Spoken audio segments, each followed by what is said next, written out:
Jaya Kunja Bihari.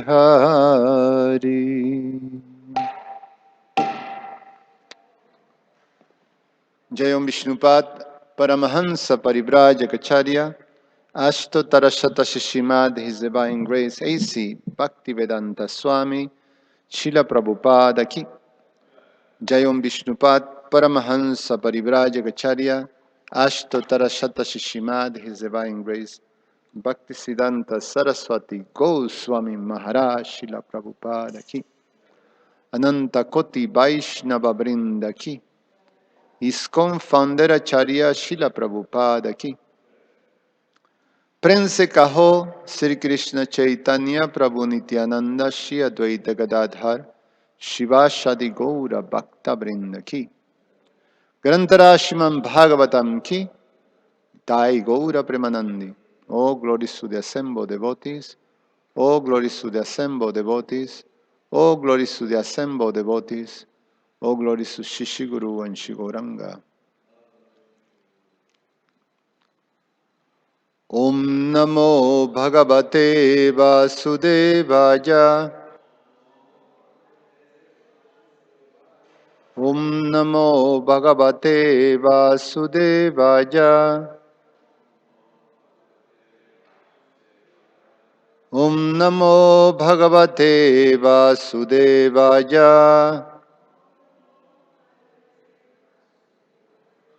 Reading from Srimad Bhagavatam, Canto 10, the Summon Bonan, Chapter 16, Krishna chastises the serpent Kaliya, texts 6 through 8.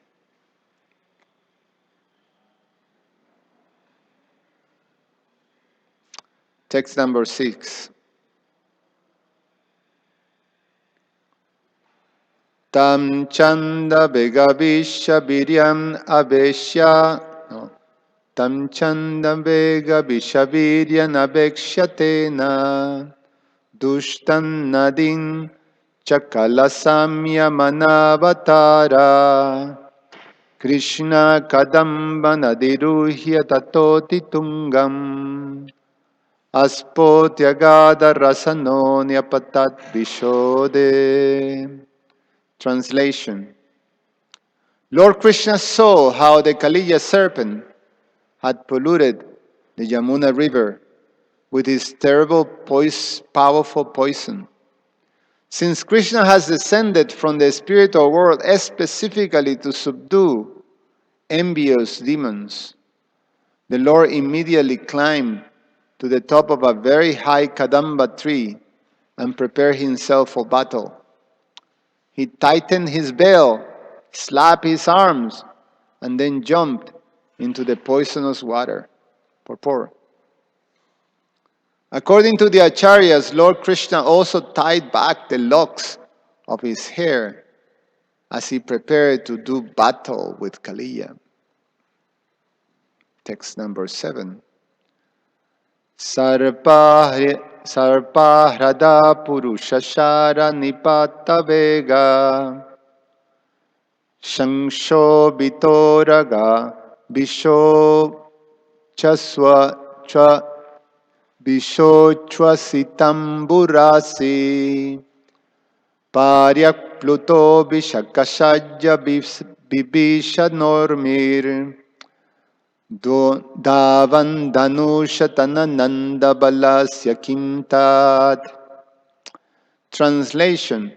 When the Supreme Personality of God had landed in the serpent's lake, the snakes there became extremely agitated and began breathing heavily, further polluting it with volumes of poison. The force of the Lord's entrance into the lake caused it to overflow in all sides, and poisonous, fearsome waves flooded the surrounded land up to the distance of 100 bow length. This is not at all amazing, however, for the Supreme Lord possesses infinite strength. Today's verse. Tasya hrade viharato bujatanda gurna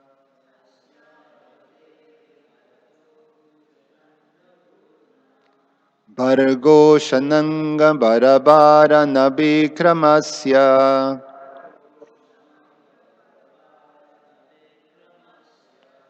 Asrutya Tatswad Sadhana Bibhavam Niriksha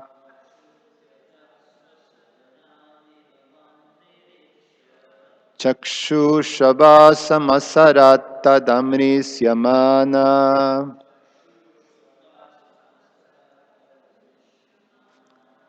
Tasya hrade viharato bhujadanda ghurna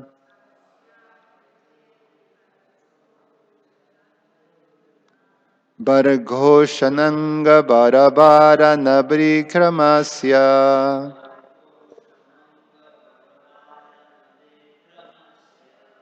Asrutya tatsva sadana vibhavan niriksha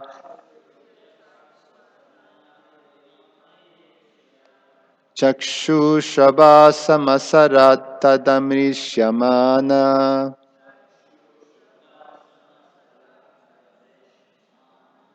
Tasya hrade viharato bhujadanda ghurna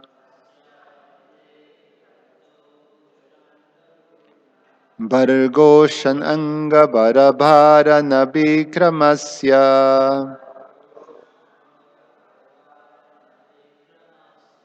Asrutya tatsva sadana bhibhavan niriksha Chakshushabasamasaratadamrishyamana. Christian.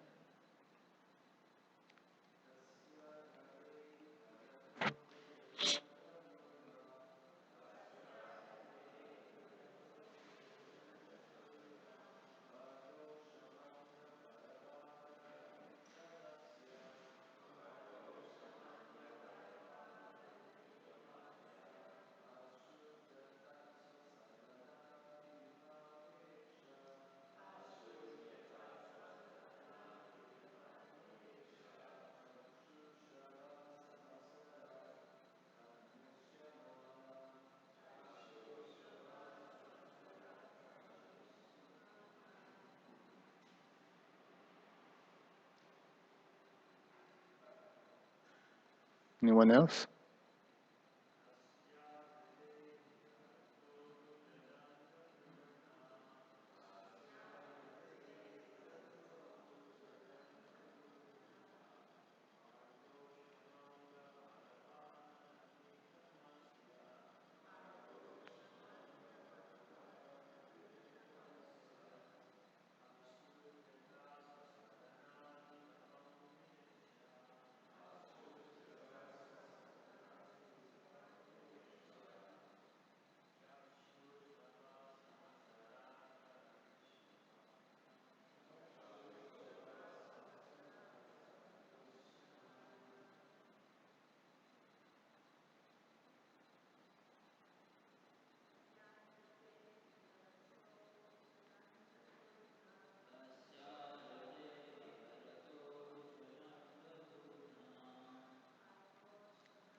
Tasya, of him, Hrade, in his lake, Biharataha, who was playing, Bhujadanda, with his mighty arms, Ghurna, swirled about, Baha, of the water, Gosham, the resounding, Anga, my dear king, Varana, like a great elephant, Vikramasya, whose prowess, Ashrutya, hearing, Tat, that, Swasadana,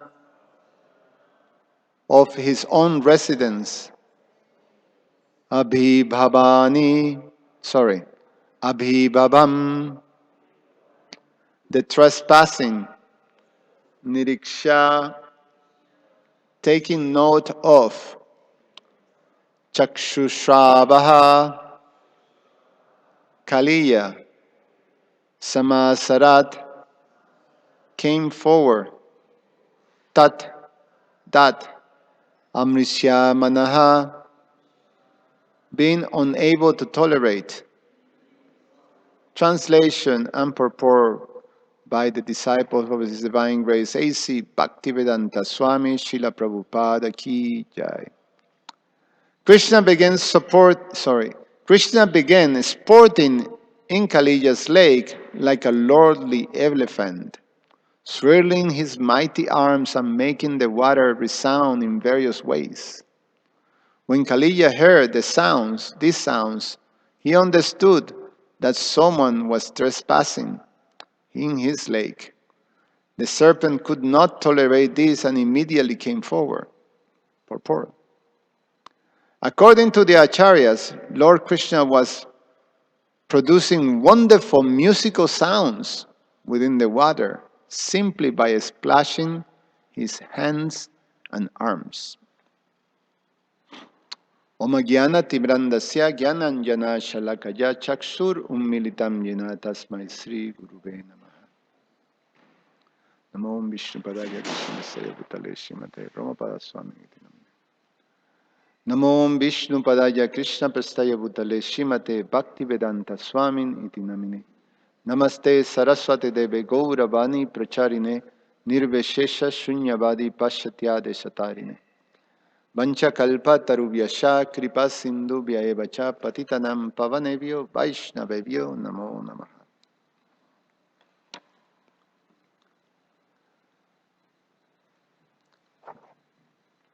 One thing that we hear from Srila Sikadev Goswami is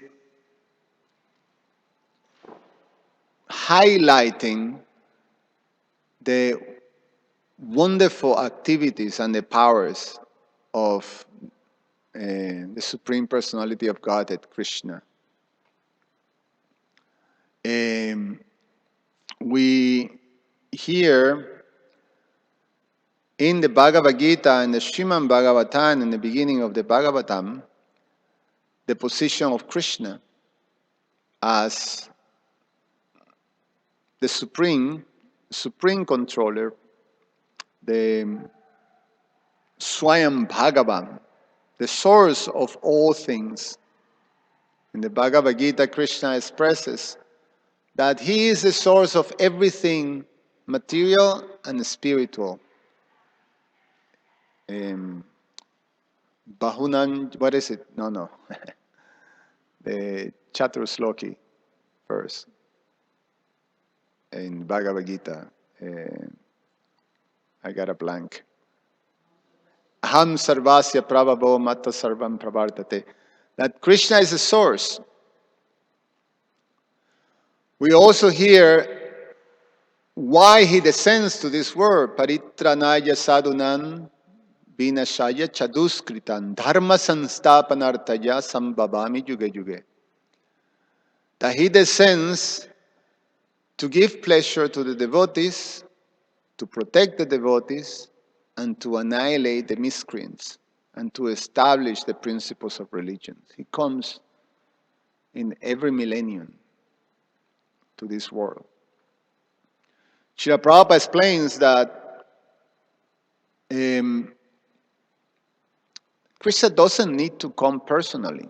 That's Swayam Bhagavan Krishna, the source of everything, doesn't need, because he can send by his expansion, by his energies. He can take care of all these different things very, very perfectly. He can either do it through his expansion, direct expansions, or through his representative. And he can take care of this Paritranaya Shadunan and dus as Vinashaya Chaduskritam business. And, to establish principles of religion. And indeed, he does that. He does that throughout the existence of a particular cosmic manifestation universe. It is explained that the appearances of the personality of Godhead in a particular form of avatar, they're unlimited. They're as unlimited as the waves that comes in the ocean. It's just never ending.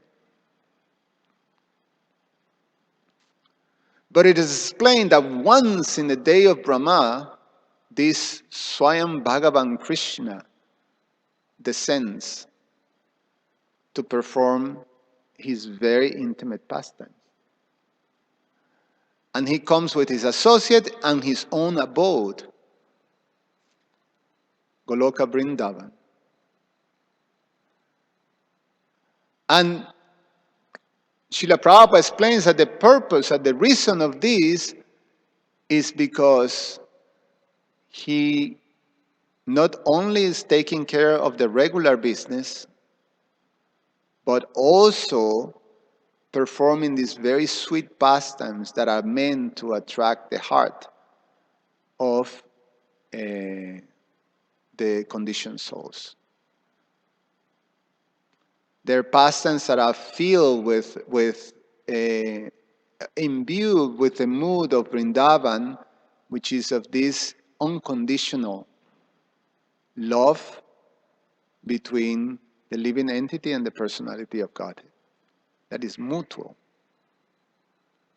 So they're very sweet. And that sweetness is basically irresistible. It attracts the heart. So the appreciation of Krishna's pastimes and the appreciation of Krishna's abode, Sri Vrindavan Dham, is this this superlative manifestation of Krishna's kindness and love and mercy that he specifically comes to attract us.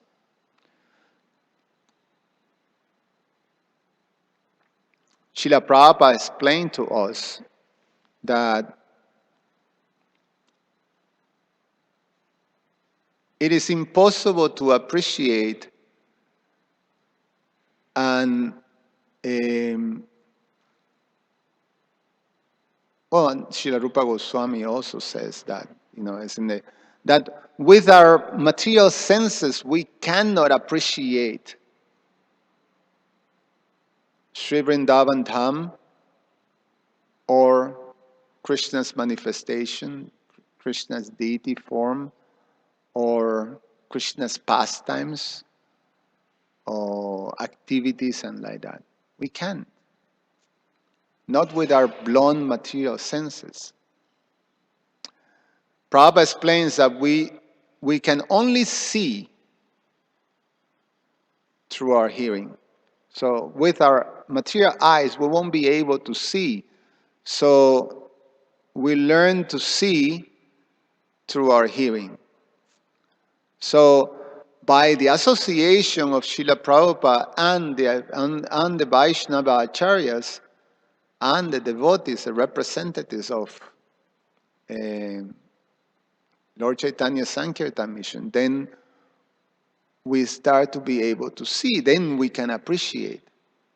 It is because of receiving this capacity of seeing through our hearing that we actually can experience to a to a degree, depending on the purity, on the amount of purification, to a particular degree we can actually experience the beauty of Krishna's pastimes, Krishna's form, Krishna's abode, Vrindavan. So when we go to Vrindavan, Srila Sanatana Goswami explained that there's like a layer, there's a thin layer of Yoga Maya that you see like an external cover. He explained that it's like when you see water mixed with oil, they have a thin layer of oil. So, the oil, what you see is this oily water, but underneath is pure water. So if we don't have the proper association and we have not undergone the hearing process of transcendental knowledge, then we can only see that external thing. So indeed, when you go to a place like Vrindavan, Prabhupada explains, you see the hogs, and the sewage and some poverty and things like that externally, buildings that are sort of falling apart, and so externally appears like, it's just a poor village. But actually, through the association of devotees, you can see this very, very most beautiful transcendental place. You can experience it. And what to speak, if you actually become fully purified, you can actually see Krishna performing his lila there. When we hear the narration of the experiences of the 6 Goswamis of Vrindavan and also all the Vaishnava acharyas, you immediately come to mind Srinivasa Acharya experiencing the association of Srimati Radharani in Sevakunj. So that's there. So when we go to Vrindavan and you walk from Krishna Balaram Mandir and you start the Parikram march, very soon after passing the Goshala of the Krishna Balaram temple, then you come to a place, the first major place in the Parikram, that is called Kaliya Ghat. In the Kaliya Ghat, there is still that Kadamba tree that Krishna climbed to jump into the Kaliya lake. The tree right now is no more, but it's still, it's not alive. Is it alive? No, it's not alive. I think it's just a trunk, that is, but still there. As long time ago, the narrations of this. So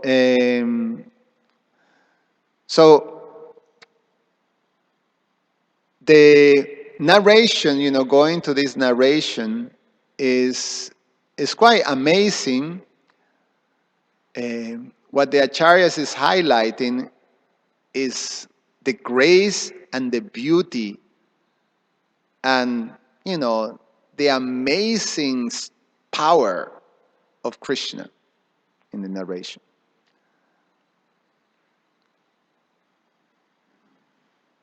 Especially, when these descriptions of how the dramatic feature of Krishna's activities, like he's a great actor, so he climbs into this tree and then he ties us his belt, he fixes his hair, it's all this very dramatic performance. He slaps his arms, he gets ready, he jumps into the lake, and when he jumps, the power of when, it's a 7-year-old boy, with that. But the force that is created when he enters a lake, that, this huge splash, is created. That is explained 100 balls. So, I assuming it's a ball, like, so you put hundreds of that. So suppose a ball is like what, like maybe 4 feet or something like that. You multiply that by 100, maybe it's like 100, 400 feet or something like that. That's a lot.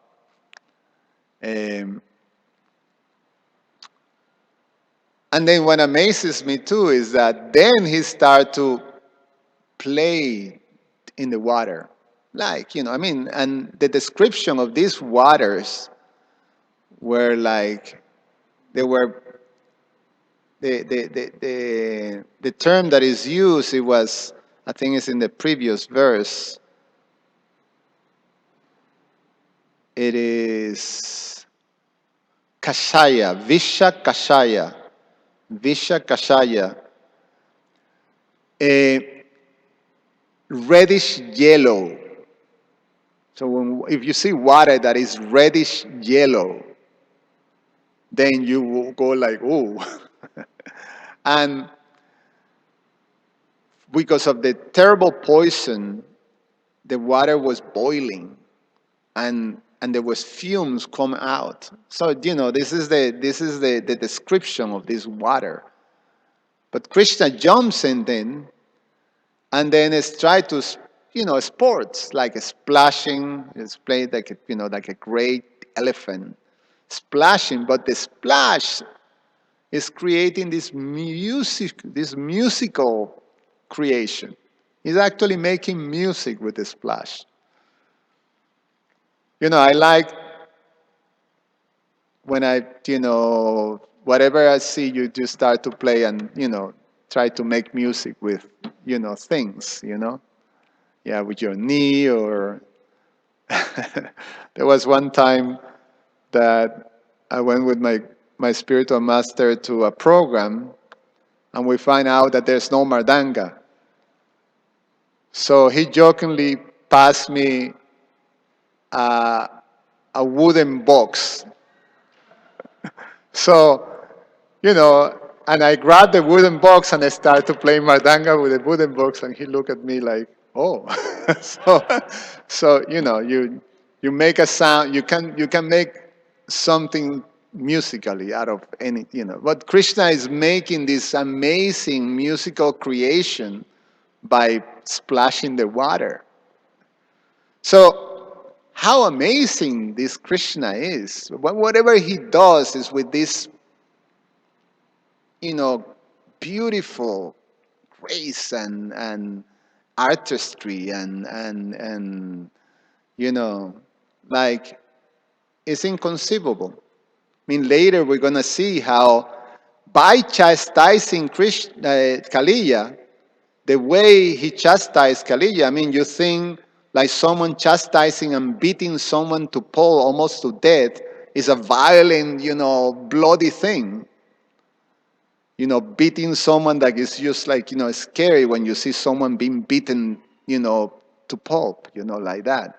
Well, Krishna does that in the most gracious. I mean, he created a beautiful style of dancing. It is explained that Kathak dancing, that is, stomping your feet in the ground, mostly comes from Krishna's dancing on Kaliya's hood. So he's this beautiful dance by this is the way he beats Kaliya up to pulp, like that. So very, very amazing, beautiful, powerful, attractive way of Krishna's acting and performing his lila. The ultimate hero, the ultimately attracted person, that's what Krishna means. the most attractive. So I liked it very much, your class yesterday. It was very, very nice. I couldn't come, but I was listening. And one of the points that you brought out, Harishan Prabhu, was what Kaliya represents, this envy, deceit, and cruelty. And I like to go a little further on that. And especially, you mentioned it yesterday, and very nice. And the quotes and the readings from Haritosh and Srila Bhaktivinoda Thakur, Krishna Samhita is a book. Manashiksha, yes. So this explains very nicely. One thing that is said is that because of these qualities that was embodied in Kaliya, envy, deceit, and cruelty, when he came and saw Krishna, he could appreciate how beautiful Krishna is. But the beauty of Krishna, what arises in Kaliya was this: envy, deceit, and cruelty. So, with these qualities, or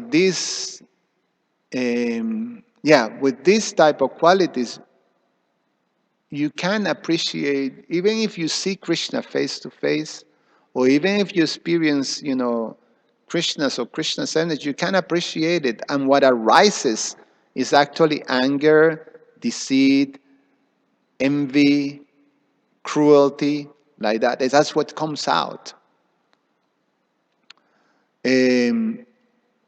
We see that in many, many levels externally with materialistic people.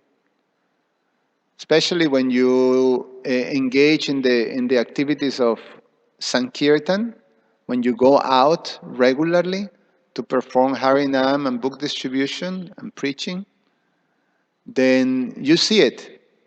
You see certain people, when they hear the Harinam, this viciousness becomes a rise.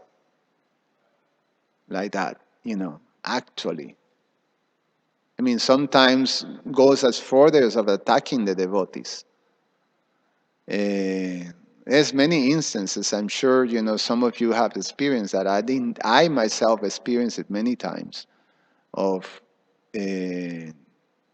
like this type of people attacking the Harinam. There was one time this little guy just spit on my face, like a spit on my face. And I have to contain myself, because it was a drunken little guy that I could have, beaten. But he was accompanied by a gang of, other crazy drunkards, So you have to, but, things like that. There are many situations that you see this arising. And same thing in a different degree when you have people coming to the temple not for the purpose of worshiping the deities, just for the purpose of seeing what's going on in here. And when they come in front of the deities, they can appreciate the beautiful form of the deities, but then something doesn't allow to, there's something that blocks the vision, and they know, then the appreciation becomes erased. It doesn't arise attraction, but arise sort of a rejection. Um, so why is that? Why blocks the vision? What is that blocks this appreciation and this, attraction? That is strong attraction. Is this envy that then naturally degrades into all kinds of other things: anger, deceit, cruelty. It can actually, come degrade into so many different things. Krishna explains that the initial thing that brings us into this material world is this envy. These two things, Icha Dvesa Shamutena Dwanda Mohena Bharata. Icha and Dvesha, desire and hate. Dvesha also translates as envy. So this is the initial, the Christians, they call the original sin that brings, the spirit soul into the material world. There's an original sin. In the Bhagavad Gita, it is point out, what is this original sin? What is this original cause? Icha dvesha samudana, desire and hate and envy of Krishna, and desire of Krishna's position. My spiritual master once was given in-depth discussion of these causes of fall down like that. And then something clicked when I was hearing that, because this is the most subtle form of anartha that is there, the origin, because this desire and this envy of Krishna brings us to the material world, and when we fall into the material world, we immediately be covered by ignorance. Ignorance, this avidya, means that with ignorance of our constitution, we become ignorant of Krishna's position. It becomes an illusion. We become covered by this ignorance, and out of this ignorance, then it comes, it just also, how you say it, cascade into all kinds of things, raga and dvesha, and then false ego, and from that, one becomes completely absorbed in material existence, and then ultimately, that is the cause of suffering in this material world. So originally, this desire and envy of Krishna is there. So, as my spiritual master explains that, that when you go and go and go and go and peel, we're going to find this thing, envy of Krishna. And this envy doesn't allow us to fully connect and appreciate Krishna's beauty and Krishna's position. So the explanation that my spiritual master was given is that we can trace that in ourselves. How can we explain that we are in contact, direct contact, we receive the greatest and most magnanimous manifestation of the personality of Godhead in the form of the holy name? And then to chant the holy name with offenses means that there's no fully appreciation. We're not experiencing, although it's there, present, we're not experiencing it. So that means that something is blocking that experience, and that is these qualities, these anarthas. And one of such, very, very, very deep in the origins of all our condition, is this envy of Krishna. And actually, what it shocked me was, this hate towards Krishna, this, So then I was thinking, well, so when we stand in front of Krishna, we see the beautiful, we actually, we had a connection with the deities. We have a connection with Krishna's representative. And it's genuine. But although we cultivate in this loving relationship, there is still within me something that hates, and that's shocking. That's a bit shocking, That's actually that feeling is there.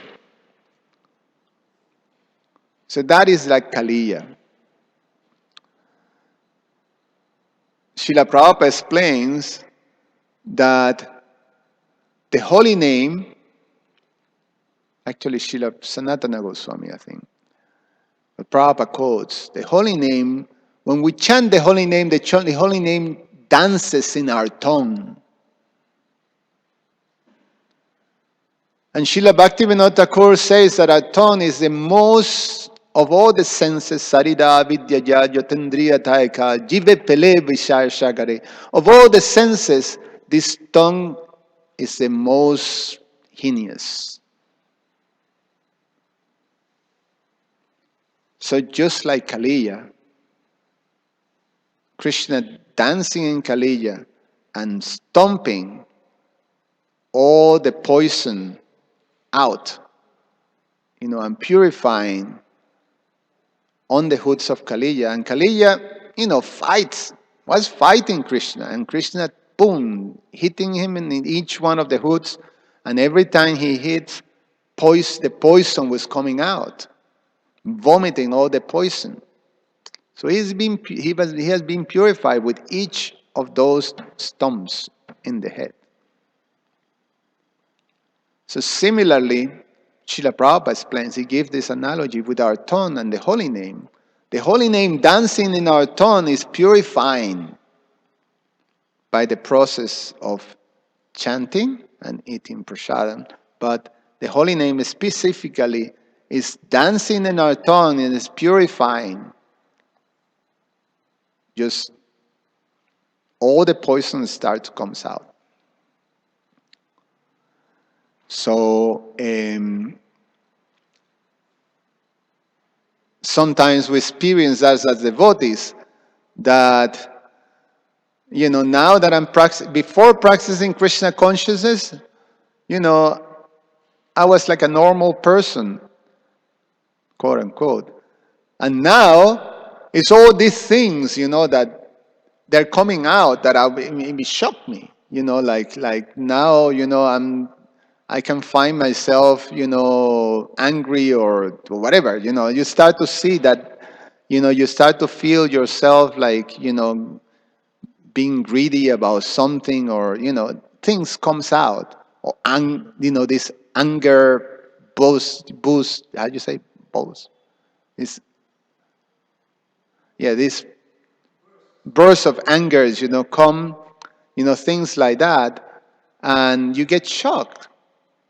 I was more peaceful before, and now I'm constantly, like angry,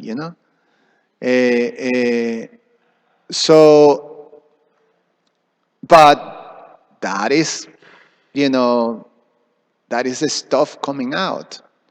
It's all coming out. And then now I'm recognized, actually, no, I was not peaceful. I was just, in delusion. I was all the time angry, but I'm thinking I'm peaceful, But now I can understand that within the heart is all this stuff. and it's coming out, and it's becoming purified. So, um, as we go to the process of chanting and hearing, then we're becoming more and more appreciated. And why is that? It's because we're becoming purified. Eventually, just like Kaliya, became fully purified to the point to being on the shelter of Krishna. Garuda used to see Kaliya as an enemy of Krishna. But after Krishna, that the Kaliya being subdued and purified, then Garuda will see, and Krishna assured that to Kaliya, that Garuda will not consider him an enemy. So he became under the protection of Krishna. Actually, I read, can't remember where, but that sometimes Krishna rides on Kaliya. So just like rides on Garuda. Um, so that's there, that there is, just like yesterday, Harishan Prabhu was reading from the Vaishnavacharyas about how these qualities from within the heart becomes purified by the mercy of Krishna, by the presence of Krishna.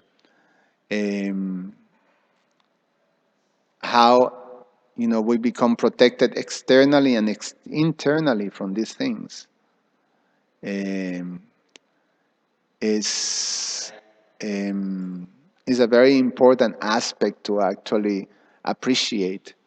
And one thing that we can, from this appreciation, we can actually pay attention to to the manifestation of these qualities of envy, deceit, and cruelty. I think it was yesterday nicely explained. Sometimes when it comes these manifestations of envy and cruelty and deceit comes from materialistic people is expected. It's like that, but we become shocked when it's actually, when we see it within the association of devotees. There's especially, just open the internet and you see how much vicious things are said about, wonderful devotees. And sometimes even within devotees that, you say, oh, what, this is a wonderful devotee, and this is a wonderful devotee, and you see like some sort of a very heavy, unnecessary, criticisms and things like that being happening. So we're no one to judge that, and sometimes Krishna has ways of doing things. And for sure, when it is done out of this enmity, then Krishna exposes, just like, Kaliya, and becomes fully taken care. So, but nevertheless, we have to be so careful about this, especially finding ourselves that we have some aversion or enmity or envy or hate towards another devotee, and how we act towards another devotee that sometimes could be actually a bit cruel, when you put someone in anxiety I think you explained that yesterday. When you create anxiety, when you create, a sort of disturbance in someone else's spiritual path, discourage and that type of thing, is a form of cruelty. So we have to be very much aware. And in one sense, that's within most conditioned souls. It is when the nature of condition in this material world is that becomes selfish, selfishness. And that naturally evolves into this competition. Sometimes you have to knock the person out. So there's always some form of cruelty, some form of envy, some form of deceit, some form of this and that. And we have to pay attention to these things. But especially importantly, we have to be careful to guard against, doing something towards the devotees. And the first offense for the holy name, blaspheme or have this enmity towards devotees. Any comments or questions?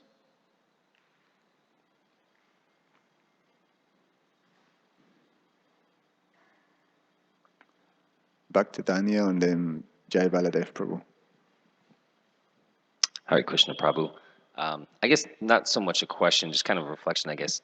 I feel like the more that I chant, like, past minimum 16 rounds, like you woke up super early and started chanting, like on the way to the temple, finished rounds before Bhagavatam class, and then chanting throughout the day, and it's just going and going and going. I find like the more I chant, it's kind of like, like if you had a cup with dirty water in it, and you let the dirt settle down, and it goes to the bottom, and then like the water's at the top. I feel like the more chanting, it's kind of like shaking up and making me realize how much dirt I still have inside of me. You know what I mean? It's like the chanting is like this stirring rod, and it's like, oh, you're far from done. You're so far from done. Yeah. You know what I mean? And then like back to what you were saying about the devotees. Is it like the devotees are dancing on the tongue, or Krishna's dancing on the tongue? How you put it? I believe it was in one of Jai Baladev's emails in his list of quotes that he has with his email. I think it was like of all the body parts, the tongue is the only one that never gets tired. Is that right? Is that correct?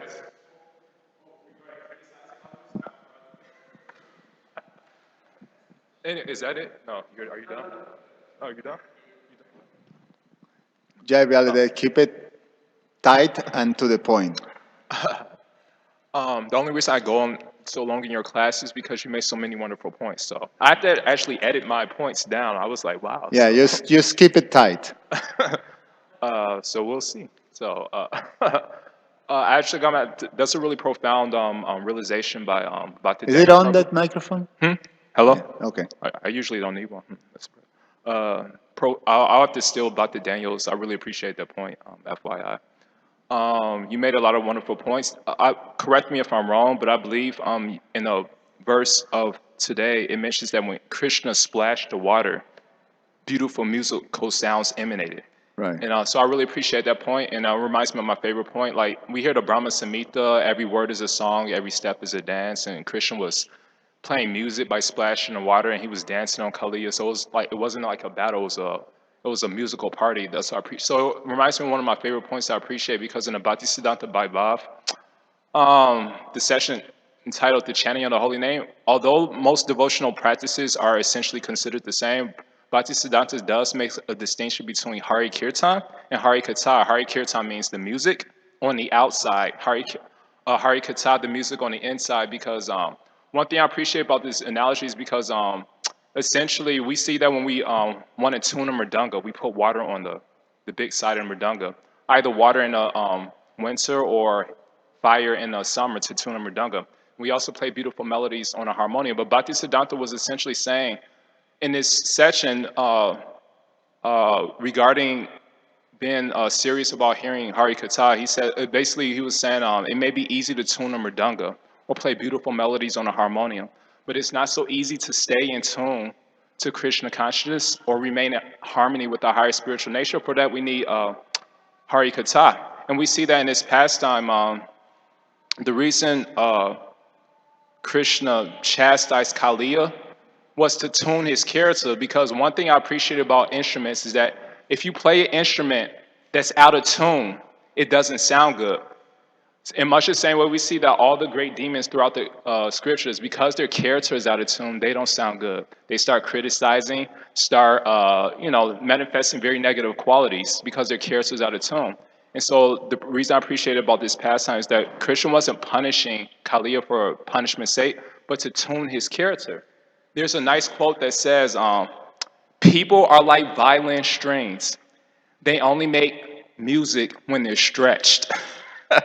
So Krishna stretched Kaliya. Just like when a violin string is loose, it doesn't make any sound. When it's stretched, it makes beautiful sounds. In much the same way, when we're loose in our spiritual practices, it leads to our degradation. If we're strict with our practices, it leads to our elevation. And so this one last point I want to make, maybe you could expand on this point. One nice point made by Narada Muni in the 10th canto, 10th chapter of the Bhagavatam, the pastime of Nalakuvana Manigriva. In that pastime, he makes a very profound point. Generally speaking, he says basically there are two kinds of austerities or humility, voluntary and involuntary. Now, most of us, generally speaking, we prefer not to do voluntary austerities. Krishna usually has to punish us to make us make beautiful musical sounds. And so in this passage, he says that whether you do voluntary austerities or involuntary austerities, you get the same result. You make beautiful, your character is tuned. And he says the result of not tuning your character, he uses the word envy. He says just like when you're feeling strong, you're eating sumptuously, you're going through everything, you have nice money. What happens? You start creating problems yourself. You care about who's getting more attention than you. But if you have a terminal illness, you're not trying to spy on others, you're not trying to fault find. Why? You're on your deathbed. So he says, involuntary austerities are good when we go through some sickness, some health problem. We don't care who's getting more attention. We don't try to criticize. We don't try to spy on others. And one last point you were mentioning, Durvasa Muni made this point. You say envy, deceit, and cruelty. And we see this among spiritual, like you said, among Durvasa Muni. He was envious on Ambarish. He was deceitful. What did he do? He spied on Ambarish. When he was by the Jamuna, he was seeing whether he'll make an offense. And then cruelty. He tried to kill Ambarish. So these three require envy, deceit, cruelty. We could see that. So my question is that as practicing devotees, it's very difficult just in general, Maya is so powerful when we have our health, when everything is going right, then we create problems for ourselves. We start criticizing and finding fault. How can we develop this tendency to be attracted to voluntary austerities before Krishna tunes our character with punishment?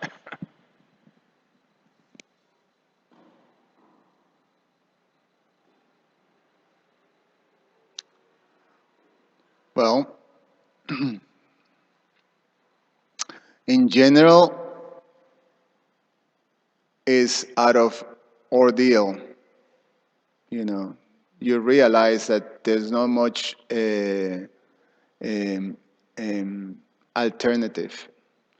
I mean, part of the purification that we have lead us to the conclusion that we need to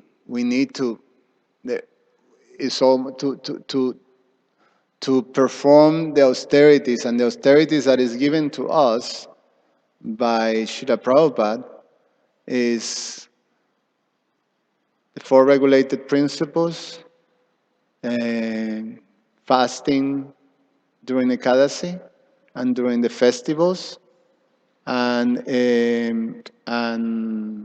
chanting, our sadhana, basically. So, these are the regulations that we have to perform. And as we become purified, then you start to understand that, it's a matter of life and death, to actually do these things. Like, suffering helps you. And when you start to realize that, the cause of suffering is by purification, by understanding, by knowledge, then it's easier. Like, for example, um, you suffer of a particular condition in your body. As the body gets old, they start to break down. So then you start to realize, oh, okay, things that I didn't care in the past, I would, like sit down every time there's a feast, I would eat up to the neck, and that type of thing, or I would eat anything, and indulge in this type of things. And, the body was able to handle it, but now the body is not handling. So now I'm forced to regulate. And then, sometimes you can resist. It's a great, feast, and then, you just do, and then you suffer. And then the suffering tells you, and then you really suffer. And then, oh, okay, I have to regulate. And then like that, suffering help us regulate and regulate and regulate, especially when you start to understand what the cause of the suffering is. So I think it's just the natural progression. But intelligent, first class intelligent, Prabhupada explains, is someone who can avoid all that ordeal just simply by hearing. So, you don't have to experience it, but most of us, they have to experience suffering. But, you know, uh, one thing is just to naturally come to understand that there's no alternative for us but to embrace the austerities and the prescription, the sadhana that is given to us by Srila Prabhupada. Thank you so much. Karantara Srimad Bhagavatam ki jai. Haribo.